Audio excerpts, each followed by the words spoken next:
que los hospitales estuvieran dando las atenciones, ¿verdad? Pero implicaba también empoderar a la gente, ¿verdad? Pero creo que es una buena idea, ministro. Sí, o sea, ahí lo que yo le decía a la gente sobre la es que para los administradores de gerentes no es cómodo porque uno tiene que, en la analogía, desnudarse, ¿verdad? O sea, ser lo suficientemente honesto de decir las cosas que trató de corregir y no pudo, pero decirles la verdad.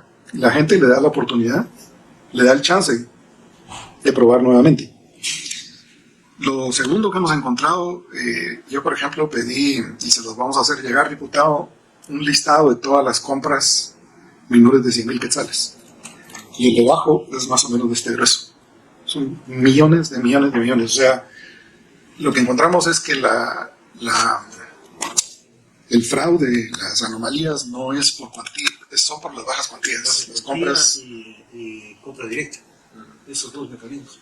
Solo ahí con ese de menos de 100,000 son millones de millones de millones. Entonces lo que vemos ahí es que cuando se descentralizaron las unidades ejecutoras, la idea era, bueno, en el sentido de agilizar, pero como no hay un sistema de control que verifique que al hacer esa práctica uno lo que está haciendo es falseando, manipulando el procedimiento, la gente ya ha utilizado... En el viceministerio administrativo hay una gerencia abajo de usted, ¿verdad?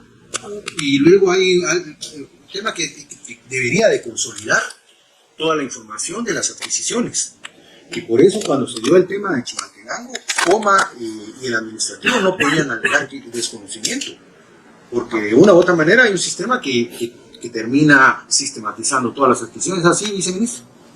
Señor diputado, buenos días. Le comento, esta gerencia fue quitada en el rollo anterior. Entonces ahora existe una dirección administrativa financiera únicamente. Entonces, para borrar evidencia, porque eso fue. Pues la verdad no podría... Pero nosotros sí se lo decimos, pero nosotros sí se lo decimos. Porque todo esto, ¿verdad? De una u otra manera había un mecanismo en el que se sistematizaba la información, aunque estuviera descentralizada en el tema, pero todo tenía que subir al sistema, y por eso es que y el sistema tiraba alertas cuando se estaban dando esa cosa. 722 adquisiciones, ¿verdad?, de compra directa entre el 19 de diciembre y el 22 de diciembre en el hospital de Chimaltenango, ¿verdad? Bueno, lo del fútbol, o sea, pero usted ya identificó que ese sistema de baja cuantía y de compras directas ha sido un mecanismo de corrupción permanente, donde es evidente el fraccionamiento. Y uno no ve los reportes de la Contraloría General de Cuentas ni las sanciones hacia los funcionarios, porque es un medicamento, pues se puede comprar de manera directa a baja cuantía hasta 4 veces al año, más lo que permite la ley, en el caso de los medicamentos e insumos médicos. Pero estos cuates son, ustedes son, pero elixes. De ahí creo que viene la escuela para el Ministerio de Salud, porque trasplantaron ese modelo de elix al Ministerio de Salud, pero ahí está bien. Y el pícaro, en el gobierno anterior, se es el viceministro que estaba en el bote, que lo sacaron, se robó 87 millones de quetzales, le pusieron una multa de 200,000 quetzales, ya le cambiaron el delito y ahorita en marzo le quieren dejar libre. Sería bueno, ministro, que la PGN se apersonara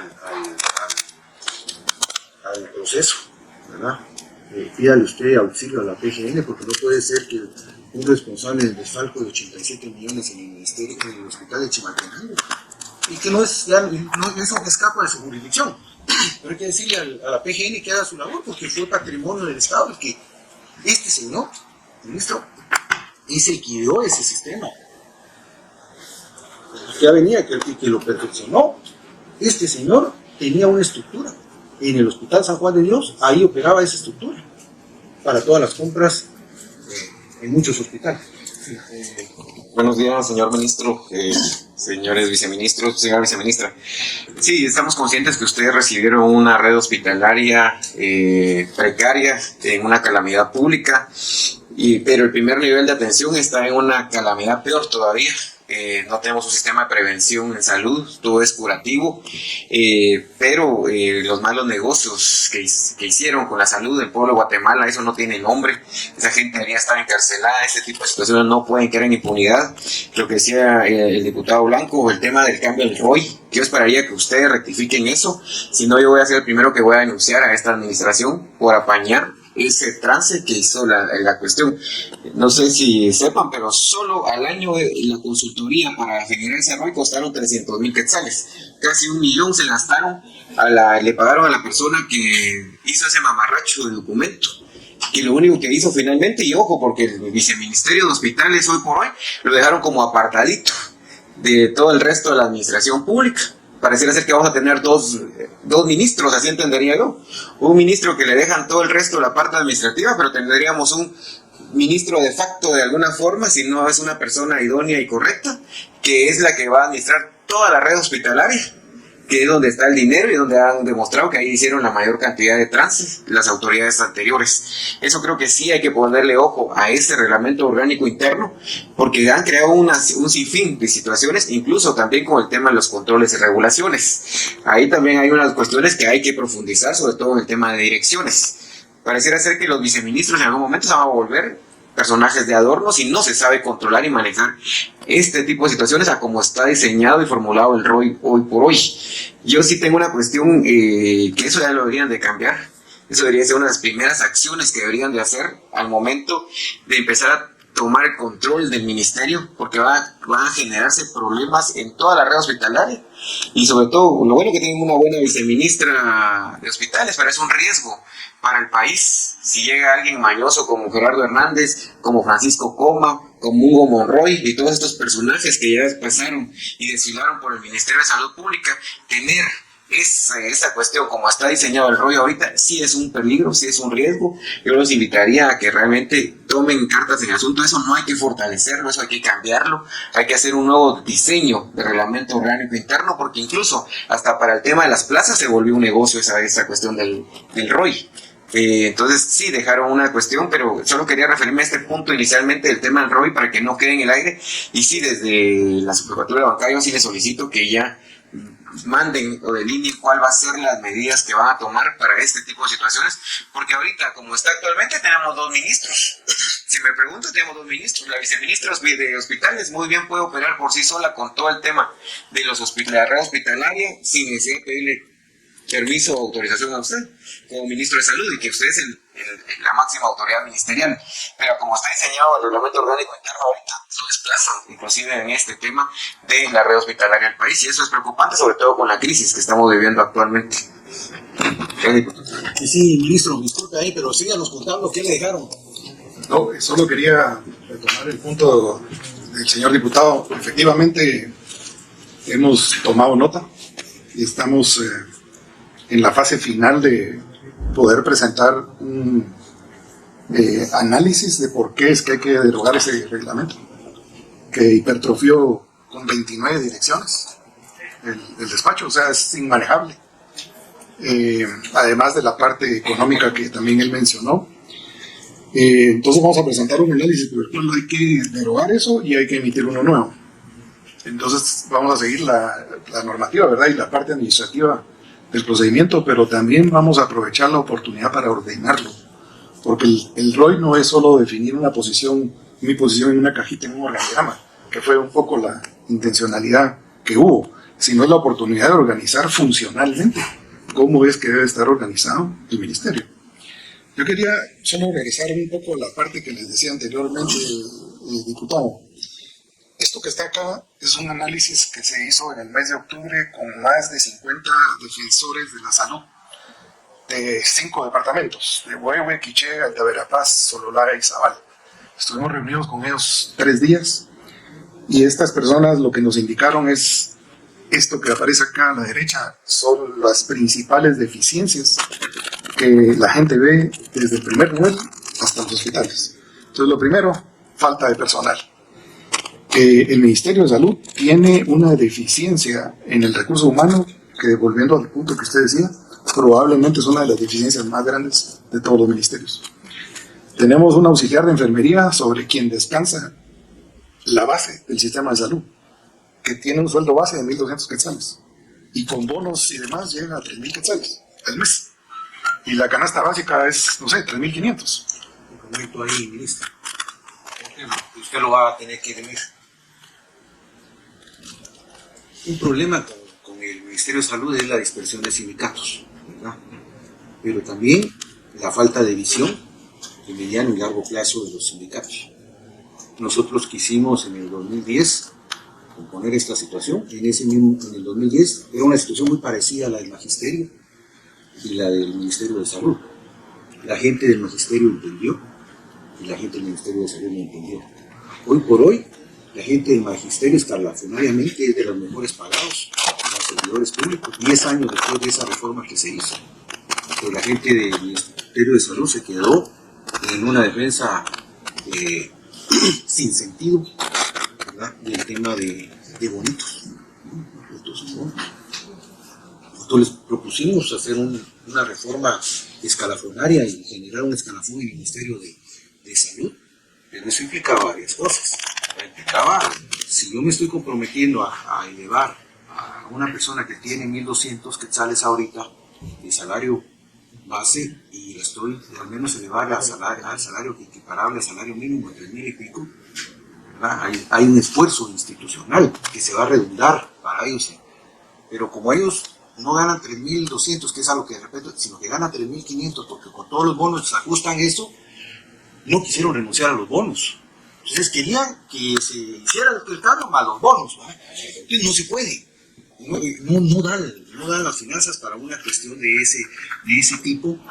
Y entonces el argumento es los derechos laborales son irrenunciables, las conquistas laborales son irrenunciables, ¿verdad? Entonces eso ya lo tengo como derecho adquirido, y entonces ahí hay cierta falta de sentido común, ¿verdad? Nosotros le dijimos a todos los maestros en aquel tiempo, primero habíamos recibido 56.000 maestros en 011 y dejamos 125.000 en 011. Primero contratemos a todos, porque con ese tema de la privatización que se había hecho del modelo de Arzú, de que fuera a través de ONGs que se contrataban maestros y doctores y cosas por el estilo, pasarlos todos ahí, bien remunerados, y que empezaran entonces en su carrera escalafonaria y hacer las evaluaciones e ir ajustando de acuerdo al escalafón. El magisterio lo aceptó. Y hoy un maestro de escalafón F, bueno, tiene 8.000 quetzales, medio tiempo de trabajo, y pues, 10 meses. La gente del Ministerio de Salud, por esa acción obcecada, yo se lo digo porque en aquel tiempo me tocó que negociar con Bien Acevedo, me tocó que negociar con Luis Lara, que era el de Salud. Con uno se logró acuerdo y se logró un buen acuerdo que permitió el desarrollo escalafonario del Ministerio, pero con Salud ese tema hubo. Ojalá que la gente de la representación sindical actual entienda la ventana de oportunidad que hay con un gobierno de estas características y logren un cambio de modelo, pero implica un tema de sentido común, y esto lo va a ver usted, porque el problema del personal es básico. Tenemos un censo actualizado que la Oficina Panamericana de Salud ayudó a desarrollar, en donde se plantean ahí algunas opciones de poder reducir esa brecha. Tal vez mencionarles que en ese sentido, dentro de esa revisión de la red integrada de servicios de salud, estamos utilizando ese censo del recurso humano que es necesario tener para poder trabajar de esa manera. Esta es la DRIS, que antes era CIAS, ¿no? Exactamente, las direcciones de redes integradas de salud.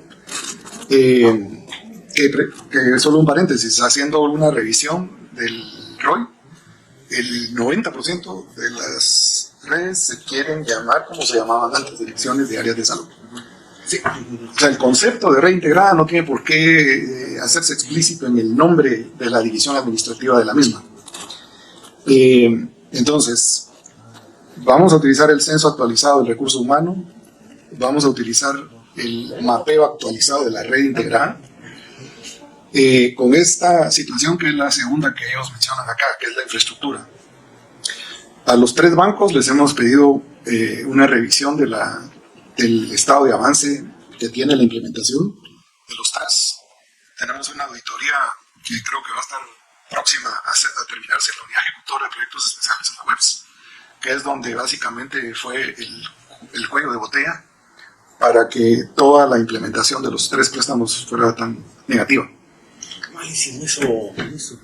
Nosotros hemos fiscalizado el avance de los préstamos y todavía este año fuimos, ahora están allá por la San Juan, ¿verdad? Porque antes estaban ahí por el estadio. Y bueno, parece que solo habían avances en el tema del hospital de Sololá y Chiquimula, que habían arrancado, pero Jutiapa no arranca, Mazate no arranca, Alta no tiene ni nada, ¿verdad? Y ya, de hace tiempo, incluso el Alta Verapaz, el problema que se iba para Petén y este tema, pero hay que dinamizar ese préstamo. Solo habría que, bueno, de los 2 que todavía están encaminados, hay que revisar los convenios por el tema del hospital es construcción y equipamiento. Ya digamos el cabal, pero el tema es que, por ejemplo, en el de Sololá, yo lo he estado revisando, estaba un 60-40, 60 construcción, 40 equipamiento. Por alguna razón esta gente solamente les dejó el 3%, el 4% en equipamiento en el hospital de Sololá. Del 40 se lo bajaron al 3 o 4% para equipamiento. Entonces vas a tener un hospital chilero, pero no lo vas a tener equipado. Ahí hay un problema finalmente, porque entonces cuando les entreguen la llave del hospital, igual va a terminar siendo infuncional si no se tiene ahorita el cuidado. Y lo mismo pasa en Chiquimula. Yo ya cité también por este tema de los préstamos y nadie me ha sabido explicar el diseño del hospital de Chiquimula, porque el tema es que lo hicieron de 2 niveles, pero ya la gente ya me mandó fotografías, yo estoy por ir próximamente a verlo, pero no tiene el espacio ni para elevadores ni para rampa. Mi pregunta es si van a subir los enfermos a tuto o qué fue lo que pensaron finalmente cuando diseñaron el hospital de Chiquimula. Y el otro dato que es indignante, diputado Blanco, es que el hospital de Jutiapa lo fue a inaugurar Hugo Monroy, lo fue a inaugurar el candidato alcalde de Vamos, lo fue a inaugurar el diputado de Vamos, fue el primer hospital que fueron a poner la primera piedra de esos 5 préstamos en el país. Y ahora que le preguntamos al que dirige la unidad de los préstamos, nos dice que ni siquiera el evento han subido todavía para el tema, cuando ese hospital ya debería ir por lo menos en un 40-45% si hubiera hecho la dinámica después de la primera piedra. Pero en conclusión, en este sentido, los préstamos creo que sí es necesario ponerle ojo a esos montos que estaban definidos para construcción y para equipamiento, por lo menos en estos 3 que todavía falta que inicien su construcción, para que no les vayan a meter gol en este sentido, y ver, digamos, dentro del marco de los que ya están en construcción, si se puede hacer una renegociación, una cuestión de algún cambio, por lo menos para que el monto de equipamiento se incremente, o ir buscando desde ahora, identificando fuentes financieras para el equipamiento de los mismos, porque si no vamos a tener hospitales chileros pero sin equipamiento, y eso sí se lo dejaron ya dentro de los convenios, porque de la última vez que los vimos sí lo cambiaron todavía a última hora para quitarle a equipamiento y meterlo en construcción. Sí, listo. Me estaba explicando acá. No solo quería regresar al punto diputado. Va a haber un área de necesidad donde vamos a requerir su apoyo, por lo que se atrasó el proceso de licitación de los otros 3 hospitales. La cantidad de dinero que el préstamo tiene no alcanza para construir el tercero. Entonces va a necesitarse que con finanzas hagamos una solicitud de poder hacer una contrapartida para que el banco pueda construir ese tercer hospital. Ellos habían presentado una opción de solo hacer los 2. Nosotros dijimos que eso es inaceptable, nadie lo va a poder aceptar. Entonces tenemos esa conversación pendiente con finanzas, pero en su momento vamos a necesitar el apoyo de ustedes en justificar esa contrapartida por el hecho de que el préstamo empezó en el 2017, ahorita tiene 7 años, entonces los precios con los que se cotizaron en el 2017 ya superaron los precios reales, ¿verdad? Ministro, un consejo, háganlo lo más pronto posible. La solicitud háganlo lo más pronto posible, y lo que fue un préstamo aprobado por el Congreso, necesitan la autorización del Congreso, pero háganlo lo más pronto posible esta solicitud. En este momento es atinente. Algo nos habían comentado de que no casaban ya los presupuestos para los hospitales. Miren, parte del tema del retraso es que como hay personeros del banco, en el tema de la calificación de las ofertas y esto, pues son procesos poco susceptibles a temas de coimas y temas de corrupción en el tema de las adjudicaciones y todo. Entonces, donde no hay negocio, donde no miraban negocio, entonces se pelaba y entonces lo dejaban ahí, lo entorpecían, le buscaron juego por varios lados para ver si lograban direccionar los eventos hacia algunas empresas en particular, pero el tema de que estén los bancos da cierta garantía, no total, pero sí da una bastante garantía de que es difícil que se manipule un evento avalado por una institución financiera de este tipo, y por eso mucha de la respuesta es eso. Y como no había mucho negocio, trataron de direccionar los eventos hacia algunas empresas, y por eso es que se caían, y los problemas ahí internos, y al final andaban corriendo por ver si se lograban adjudicar, porque incluso estos que iniciaron pues tienen 5 meses más o menos de haber iniciado, no es que tengan ya varios tiempo ahí, pero bueno, continúen, ministro. No, gracias, diputado. La otra cosa que quería mencionar es lo relacionado al segundo punto, que es infraestructura, el tercer punto, que es los equipos. Con eso, mencionar que en el convenio que tenemos por firmar con UNOPS pronto, tenemos 3 componentes. El primero es medicamentos, equipos y ambulancias. El segundo es infraestructura para hospital, centro, puesto de salud. Entonces, cuando le decía que vamos a hacer una revisión de la cartera de los 3 préstamos, la idea con UNOPS, ¿cuál va a ser? Que ellos les apoyen en crear un nuevo sistema de adquisiciones. la idea es, precisamente por lo que usted decía, para evitar todos los atrasos y anomalías que podrían ocurrir en el proceso de licitación, es la compra, la puesta en marcha y la entrega, tanto del medicamento, del equipo, de la ambulancia y de la infraestructura. Con el sistema UNOPS, porque yo lo vi y lo monitoreé en el Instituto Guatemalteco de Seguridad Social, de hecho se reportaron ahorros sostenibles en el tema de las adquisiciones. Ahí solo hay que ponerle un poquito de atención al tema de la calidad, sobre todo de los medicamentos, porque el sistema UNOPS dio muchos resultados en función de la variable precio, ¿verdad? Pero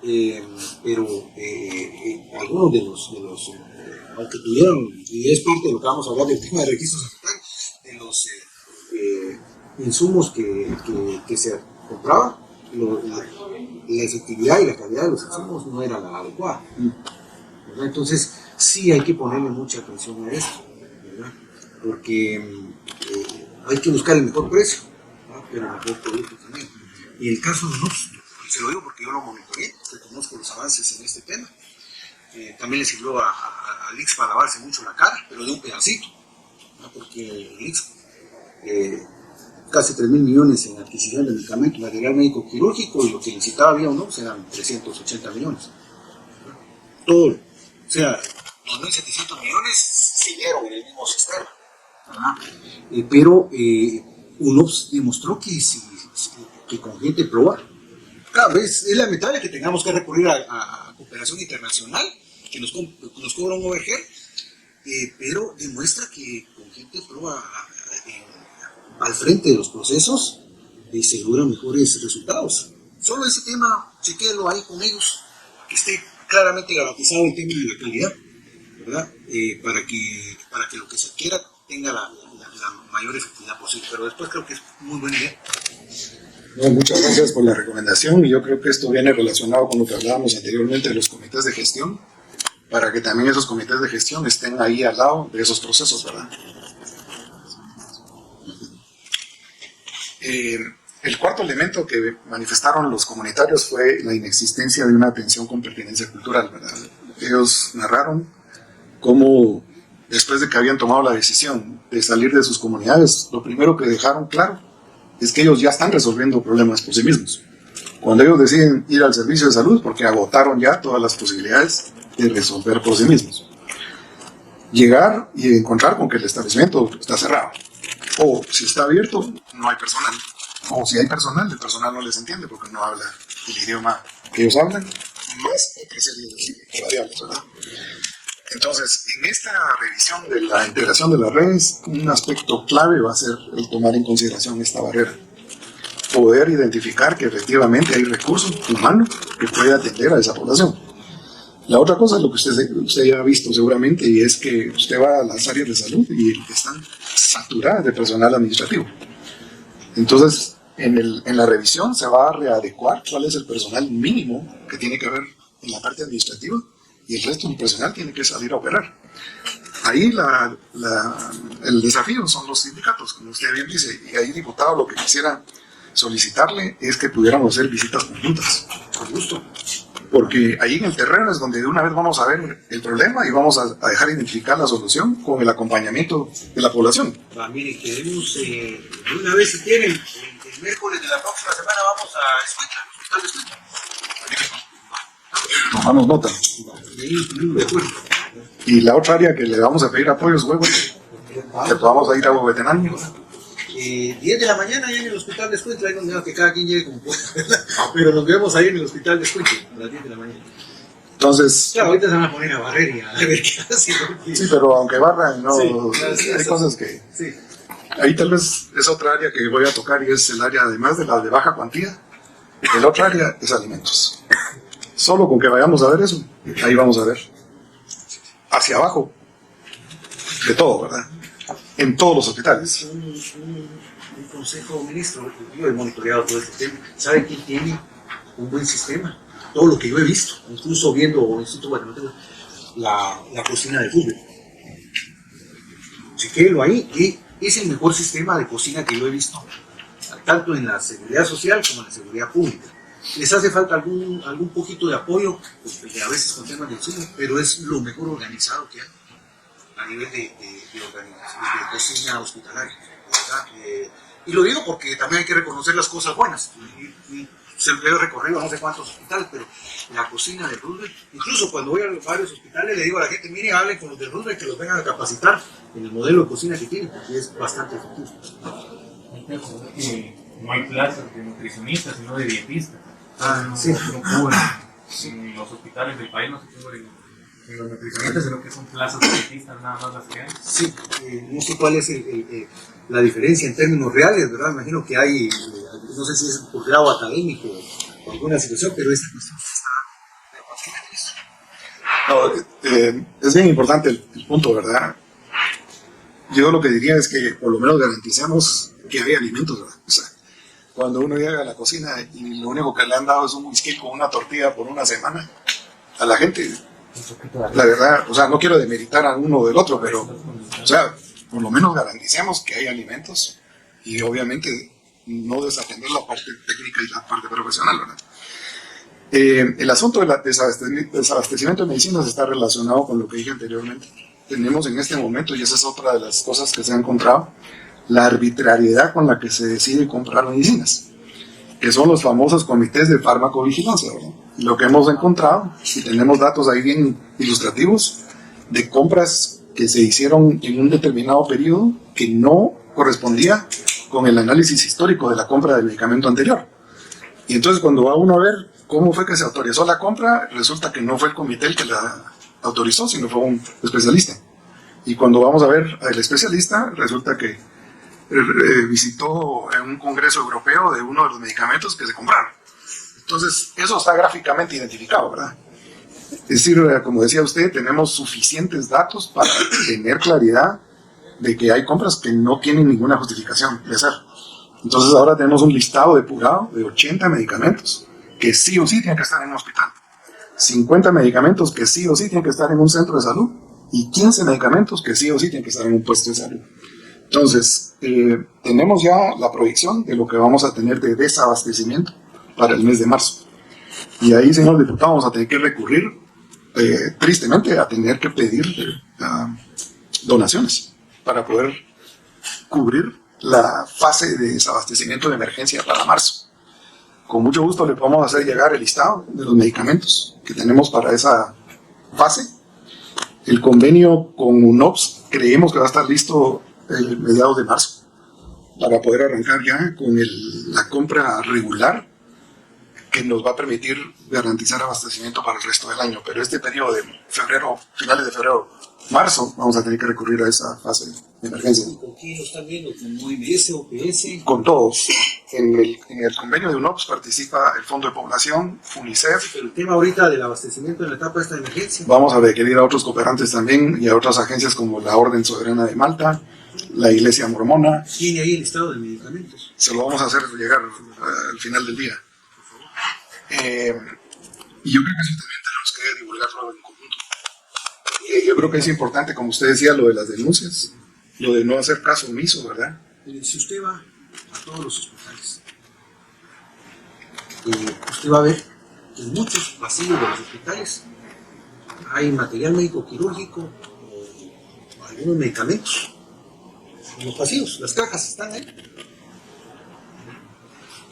Incluso el domingo fui al San Juan y todavía encontré ahí los kits esos de hemodiálisis ahí en los corredores. Mire, esta gente creó una estructura a la que vieron que el tema del personal les valía madre, el tema de la infraestructura en malas condiciones les valía madre, el tema de los equipos destruidos, falta de equipación les valía madre, el tema de la atención con pertinencia cultural les valía madre. Entonces se enfocaron en las adquisiciones, porque ahí estaban las comisiones y era lo más rápido.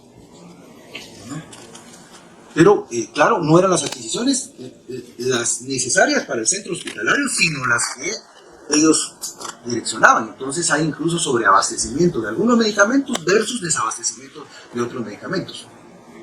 Y si usted mira, y usted lo puede comprobar, si usted ve cuáles son las deudas que tienen los hospitales, hoy por hoy, el 80% de las deudas es en material médico quirúrgico y en temas de medicamentos.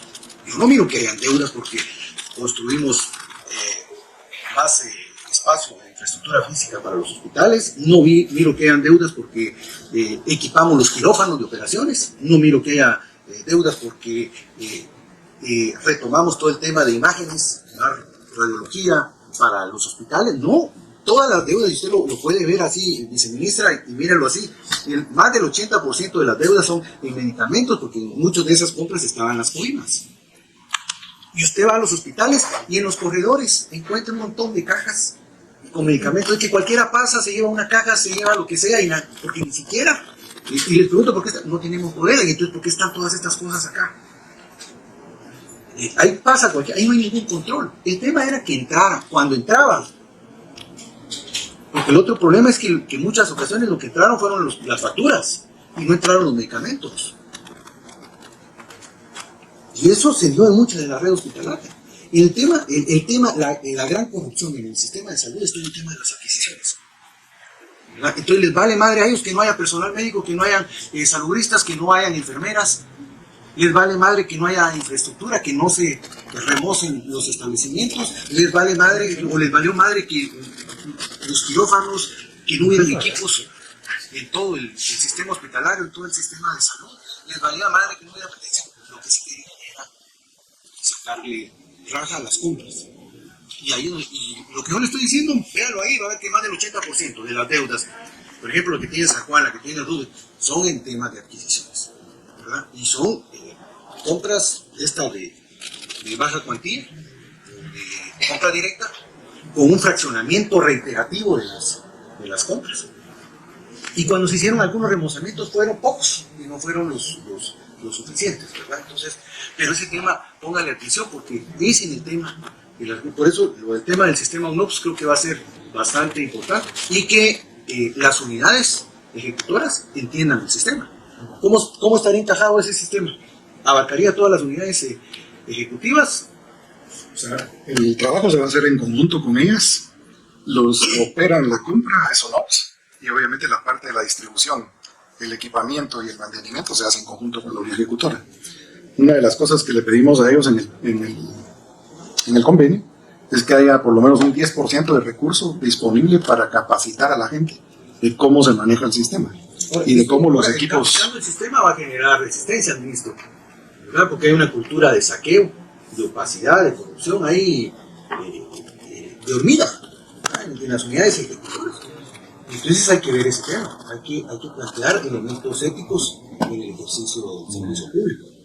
Yo creo que es importante todo ese tema ético para que la gente lo entienda. Sí, ese tema que usted menciona es clave. Mire, justo el día viernes estuvimos con el doctor Kessler. Perdón, no alcanza para ver. Por aquí déjenos, de aquí nos repartimos nosotros. Tiene este módulo que fue diseñado para los colegas con el INTECAP. Y es un módulo en línea que retoma lo que usted dice, ¿verdad? ¿Por qué, por ejemplo, en el caso del saludista, por qué decidió ser saludista? Hay mucha gente que todavía le interesa rescatar ese punto, ¿verdad? Entonces, el término aquí neutro es el término de innovación. Si uno empieza con el término de castigo o de rechazo, es inmediato, ¿verdad? Entonces vamos a entrar aquí a rescatar este programa, que es en línea, o sea, la persona lo puede agarrar en el tiempo en que desee, pero como usted dice, es un círculo acá que incluye 7, 8 elementos, que empiezan desde recordar por qué es que se decidió ser saludista, a la parte de entender las actitudes, la comunicación, etc. Estamos en línea con eso. Yo quería traer otro punto, diputado, donde necesitamos apoyo, donde creo que el Estado puede obtener una cantidad de recursos importantes, y es en la parte de la chatarra. Y yo le pedí a la OPS, a la Oficina Panamericana de la Salud, que me proporcione un anteproyecto de ley para poder deschatarrizar todos los servicios de salud. Pero es realmente todas las instancias del Estado, ¿verdad? Hay chatarra que ya no tiene ni número de registro, y la persona lo tiene a sus cardex. Eso es en todas las instituciones. Usted va a una escuela y no hay aulas para estudiantes, pero hay 2 aulas con un chingo de escritorios viejos, ¿verdad? Hierro ahí acumulado. Y bien, hasta aquí el video de hoy. Recuerden que ustedes tienen la última opinión, la cual pueden dejar en la cajita de comentarios. Dicho esto, nos vemos en el siguiente video. Adiós.